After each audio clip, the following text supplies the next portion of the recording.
This is Scott Becker with a special episode of the Becker's Healthcare and the Becker Private Equity podcast. We're thrilled today to be joined by two brilliant leaders. We're joined today by two leaders from the Marwood Group, and the Marwood Group's got a fascinating history, and they'll tell us about that as well. We're joined by Joseph Mercer and Dr. David Klein. Joe, Dr. Klein, can I ask you to take a moment to introduce yourself? Joe, you've been with the Marwood Group for 11, 12 years now.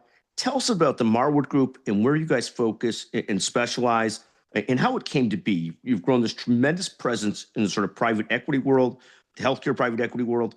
Tell us a bit about yourself in the Marwood Group, and then Dr. Klein will ask you to also tell us about yourself and your career, which has been nothing short of brilliant. Joe? Thanks, Scott. Thank you for having us. Joe Mercer. I'm a managing director in Marwood's DC office. As you said, been here 11 years. I started in healthcare policy working at the Centers for Medicare and Medicaid Services, where I did Affordable Care Act implementation, including a few years helping to set up the ACA exchanges. Got to Marwood to work on healthcare service and managed care as a publishing analyst in our more research focused practice. But as anyone who has worked in around Marwood knows, you'll get swept up into the private equity diligence space very quickly, which is what happened. And now I remain our lead publishing analyst on all federal regulatory legislative issues. But I spent a lot of time in those same areas in the private equity side as well. Marwood itself, been around for just over 25 years.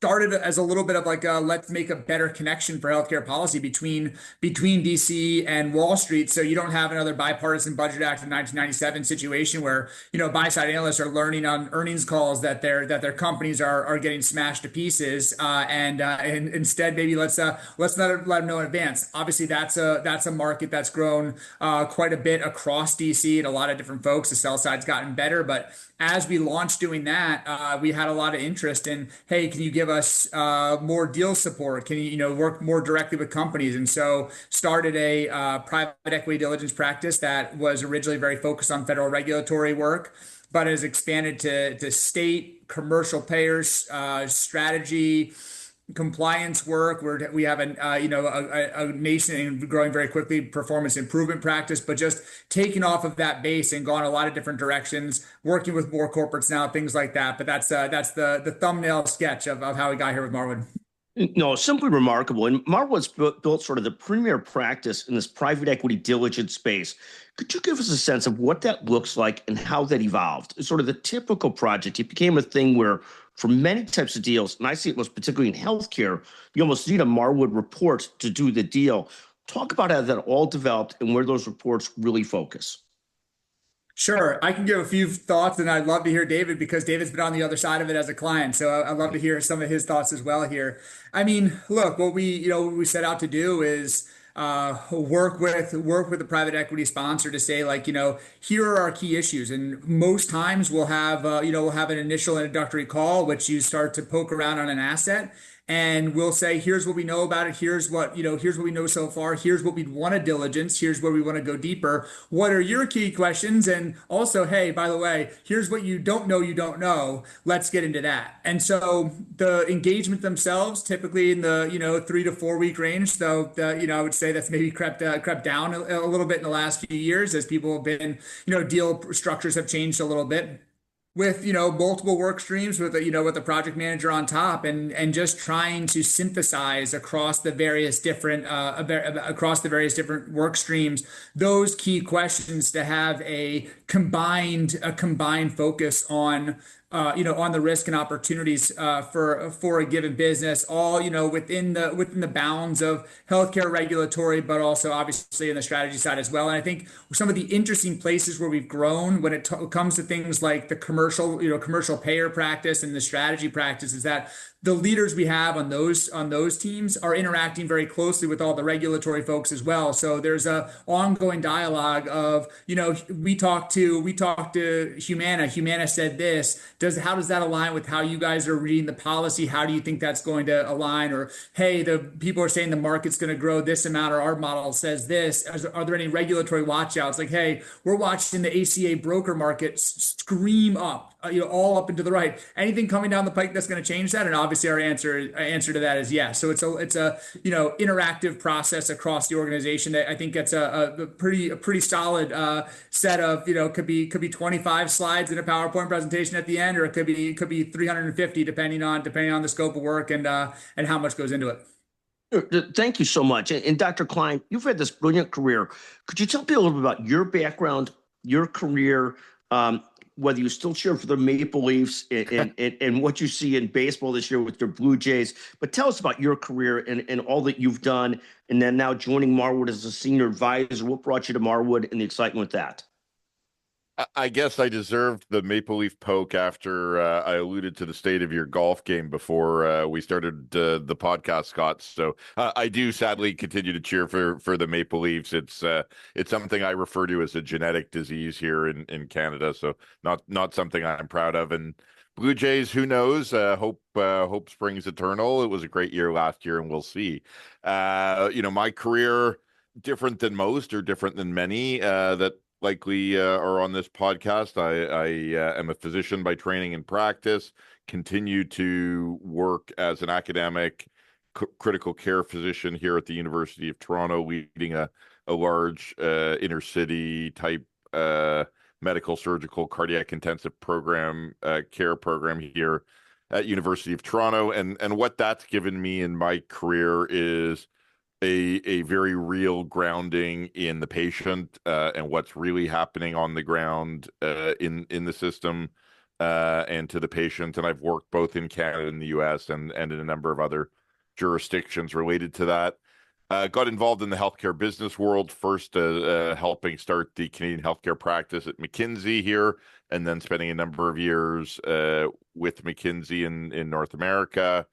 Went to business school in Chicago at the Kellogg School, and then really got involved in healthcare private equity as an operating partner, first with a fund here called Imperial Capital, really well-known healthcare investors, and helped them along the way build some of the great roll-ups that they did, including companies like Dental Corp, Vet Strategy, and others, and a number of successful exits with them, and then spent 6 years with Searchlight in New York, London, and Toronto, building their healthcare practice, and have also continued to be a little bit involved in the policy side and with our government here, and as advisor to other governments on health systems and where money meets medicine. But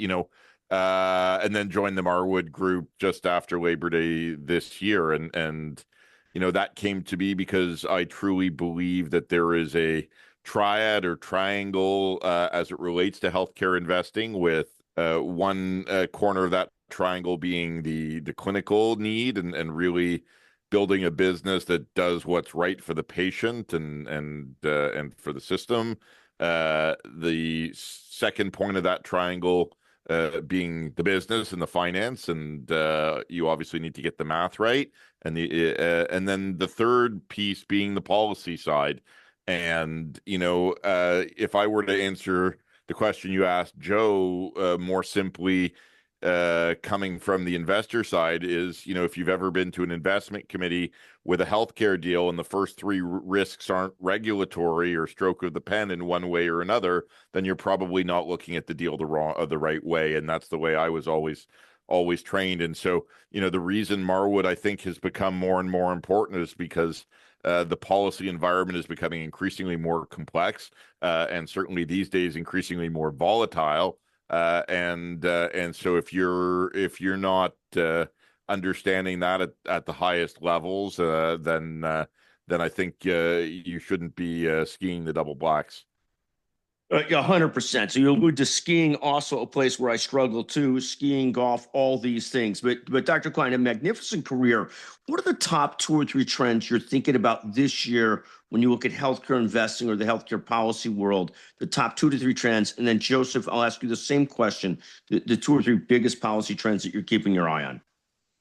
Yeah, look, for me, I think coming at it from the clinical side and coming out of COVID, we we very much learned the vulnerabilities of large institutional care models, and so I think there continues to be a focus and a shift in providing care and integrating care in lower cost settings of care. What, that's home care, that's hospice care, that's any and all sources of care outside of large institutions, and all that it takes to support that. So that's understanding the data, that's the healthcare IT, the remote monitoring, everything that goes with following the patient through their patient journey. I think that that's a really important bucket. I think that we continue to be under significant fiscal restraint in the healthcare system. And so whether it's ways to optimize revenue through things like revenue cycle management, or take out cost through technology like AI, and improve workflows, that's going to continue to be a focus in an environment where we continue to be under strain. And then, I think there's also an increasing focus in finding models of care where whether they be direct government paid like value-based care or employer health models, where you have much better alignment between clinical outcomes and the dollars you're spending versus traditional fee-for-service models. So I think those are all really important areas, and I'm sure Joe will have some important policy comments and other comments along those lines. Thank you so much, Dr. Klein. Joe, your thoughts on a couple of the biggest trends that you're watching from sort of a policy perspective or just a healthcare private equity investing perspective? Sure, absolutely. I mean, I think one really big one, the one that you can't get away from, is how state budgets will be impacted by the One Big Beautiful Bill Act.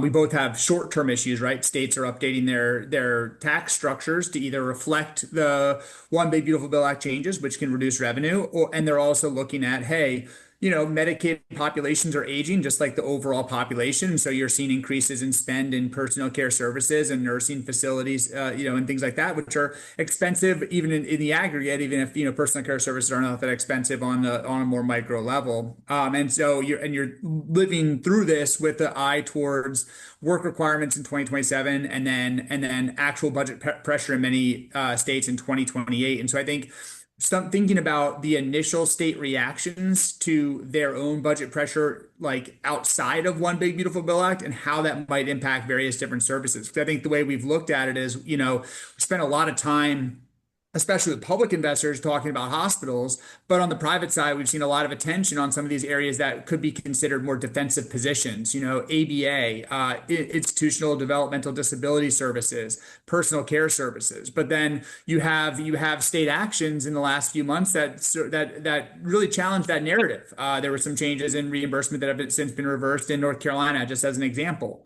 Then you also have the overlay of a fraud, waste, and abuse effort at the federal government that has made some challenges for personal care services, ABA providers in Minnesota, and could conceivably see some contagion to other states. And so I think that there's like hey, these are more protected than other areas in Medicaid, but how protected are they, and how might we want to structure our deals, but also structure operations and compliance both before and after the deal to make sure that this is an investment that can, is not just dependent on reimbursement rates, but is dependent on being, like a very high quality actor in an increasingly complex space. That's the one. The other one is that the Trump administration has done just a tremendous amount in Medicare Advantage rulemaking in various different models. And, David mentioned VBC, and VBC has been a little bit of a dirty word in private equity investing the last few years, when you've seen some of those scaled players in Florida that have focused very heavily on Medicare Advantage see a lot of pressure with regulatory changes. I think the way that we look at this is that you now have in the lead model, which launches in 2027 as a successor to the ACO REACH model, you have an opportunity maybe for some new applicants to come up and try to play in a space that is it's not necessarily the easiest place, but it builds on the type of operational considerations that can be very valuable to MA plans, as you're not just able to pull the risk adjustment lever over and over and over again and have a successful business. Some of that blocking and tackling becomes important. And the same applies to continued partnerships with Medicare Advantage plans, where you can look at it as, we're going to, if you're a player who's always relied very heavily on risk adjustment, you may be more disadvantaged compared to a smaller VBC player, or a more nascent player that doesn't have some of that lingering reliance on an outdated regulatory structure. The other part of that too, I think that you have a model, the access model, which has seen a tremendous amount of attention trying to improve chronic care through outcome measures. We've actually heard a little bit the last few weeks that you see some MA plans starting to say, you know what, we think that these access model measures are a really valuable thing to ask of our provider partners and our VBC partners. And so you can see how these regulatory changes are forcing operational considerations and potentially presenting opportunities in VBC, but also present some risks to more established players. So those are a few things that jump out at me. Thank you very, very much. And Joseph, let me ask you a follow-up question. When you look at what you see your clients or Marwood most focused on this year, what would that be? What's the biggest focus this year? Gosh, it is. I mean, things are all over the place. I mean, I think we continue to see a lot of focus on anything that says, blank services, payer services, pharma services, provider services. There's still, some lingering reluctance to get into the more directly reimbursed spaces. But at least when it comes to Medicare, I think those have been a focus. We've seen a little bit more, just like half an eye open in the morning for physician practice management companies to get back in there, but a lot of services. And then the other place we're seeing a lot of action in the HIT space is around RCM vendors, and a lot of vendors that call themselves RCM that are doing things like helping with the No Surprises Act IDR process. So it's a much more fragmented market, I think, than we saw a few years ago, because in the absence of some of the, everyone wants to do PPM, or everyone wants, we still have a lot of people very interested in infusion, for example, but a little more fragmented as people try to find little areas where there's, some high quality firms providing real value to providers and payers in an environment where, payers are trying to squeeze out whatever they can with difficult medical cost trends, and providers are trying to get ahead of whatever the payers are doing. Yeah, if I could put the ball on the tee for Joe again, I think one of the areas across all of this that is extremely busy at Marwood and busy for portfolio companies broadly is compliance. Whether that's, Medicaid related to what's gone in Minnesota or other things. I think any organization right now that's operating in the healthcare environment is feeling a tremendous amount of scrutiny around compliance, and I know Joe and his teams are working very, very hard with a broad range of both portfolio company clients and diligence related requests to ensure that that is all happening at the highest level for folks. Thank you so much. And David, to follow up on that, you see this from a slightly different mindset or position than Joseph, as a practicing physician too, and an entrepreneurial physician. What are you most focused on and excited about this year?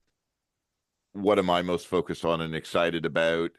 I think that 2026, most people expect to be a year of increased activity again, where deals start getting done again, and some of the log jam of 2024, 2025 starts to break, and so what I'm excited for is to see that hopefully start to happen, to see multiples come to a place where deals are more transactable, to see financial players in the market, lenders and others getting more excited. And I think a lot of what unlocks that again On the policy side is what I've called and sort of took out of JP Morgan conference this year, decreased volatility around policy. And so, while the first year of the Trump administration, we had wild swings in markets related to some pretty wide policy kind of decisions around things like MFN and other Big Beautiful Bill and others. We've come to understand those a little bit more and how they will play out in a little bit of a more predictable way. And so, what I'm most excited for is to see the logjam break, and hopefully that is the case. Thank you. And hopefully less volatility. And Joseph, let me turn it back to you. More or less volatility in the healthcare world this year? And are there areas you see where there's more money being invested, more excitement than others? Joseph, any thoughts there? Yeah, I mean, I would love to say, oh, we'll have less volatility. I think that David's right that we're seeing that like the administration's pulled a bunch of levers, and now there's a level of like, let's see how things play out. But of course, like again, we've talked about this a few minutes ago, but going into JPM, I was like, yeah, that things will be relatively stable. And then in the week prior, there was we all of a sudden Minnesota and fraud and the potential of contagion spread across the landscape. It was all I talked about for 2 days in an unexpected manner. That said, I do think that like this will be a year of reacting to the many changes from last year. And that is, that does mean that policy has to interact with operational considerations and strategy and compliance considerations, as David highlighted. I think to that end, where people are trying to spend money is, I think, or where we've seen a lot of interest is in areas where there's been a little bit more stability for longer. One of the examples we see a lot of calls on these days is businesses that have benefited from the No Surprises Act independent dispute resolution process, whether that be providers that are receiving relatively robust rates because they've been successful in the IDR process, to the RCM vendors that are helping providers of all sizes, not just large previously private equity backed ones, but smaller providers as well, helping them try to take advantage of a process that can work for them if they do it the right way. And then payers looking to have a better mousetrap. And obviously you've seen some large companies, Multiplan, Zellis, things like that, be very successful there in gaining business there, but maybe the next step in the line. So I think that's a good example of where we've seen a lot of interest, is where there has been more stability or where you can bracket the risk a little bit better. And so that's one big example where if you had to say this is a change from a year ago, the interest, that's a marked change as that has seen a little more stability in the regulatory and legislative perspective. Thank you so much. And Dr. Klein and Joseph, I'm asking both of you these questions. Both of you are professionals, have had these fantastic careers. Dr. Klein as a physician, Joseph by background as a lawyer. Take a moment, each of you. What advice would you give to evolving leaders? And Dr. Klein, I'll start with you, about having great careers, being impactful, keeping it interesting. Any advice that you would give to emerging leaders? And then Joseph, I'll ask you the same question. Yeah, look, I think for me, it's been about playing the long game and always just adding new pieces that continue to make me better at what I do and smarter at what I do. And I continue to do that today, and that would certainly be advice I would give a young leader. One of my common pieces of mentorship advice that I give young leaders is to find ways to put yourself in rooms that you don't belong, and that's also something I've done throughout my career. And having served coffee at board meetings when I was a McKinsey consultant with some of the biggest leaders in business, to any other stage of my career, that's really allowed me to learn things and learn the inner workings of business and medicine and other places, just by exposing myself to great people and putting myself in rooms. And so, that would probably be it for me. I might steal the Wayne Gretzky line, the skate to where the puck is going and not where the puck is, but that's probably it for me in sports analogies. No, absolutely love it. And Joseph, your advice for emerging leaders, and how did you transition from law into leadership at Marwood? And tell us a little bit about the arc of your career, because it's a magnificent career. Yeah, thanks. Yeah, I mean, I think the what brought me from law school to working in federal policy was just seeing to David's point about going where the puck the puck is going is the ACA passed as I was finishing up my law school career and say, hey, I need to be involved in that because that seems like the place to go. And I tell people all the time going over to Marwood is that you work in the government long enough, they want you to do one thing really well. I wanted to do lots of things really well, and I wanted to be pushed and have, and have an opportunity to look at many different topics. I got that and more at Marwood. And so, and one of the huge advantages I've had, and I think one reason that I've been able to be successful is I've looked at my career as an opportunity to say who around me knows this better and how can I learn and how can I reflect on what they've done, and that's been a big advantage once I started really leaning into that at Marwood and listening to all the people with more knowledge in different areas. I feel like that really allowed things to accelerate, and that's the number one piece of advice. It's connected, right? It's number one, be curious, and number two, really take advantage of the people around you that might know one area better, and it's an opportunity for you to sort of piggyback off them. No, just fantastic. I cannot believe how quickly our time went today. Dr. Klein, Joseph Mercer, what a pleasure to visit with you. You could learn more about the Marwood Group online. Marwood Group's become sort of the preeminent in this regulatory analysis piece that they do for private equity deals. Just a remarkable sort of arc of that business growth and how they've become so central to deals and transactions in the private equity space. Congratulations on both of your fantastic success. And I want to thank both of you for joining this special combined episode of the Becker's Healthcare and the Becker Private Equity Podcast. Thank you so much for joining us. Thanks so much, Scott. Thanks, Scott.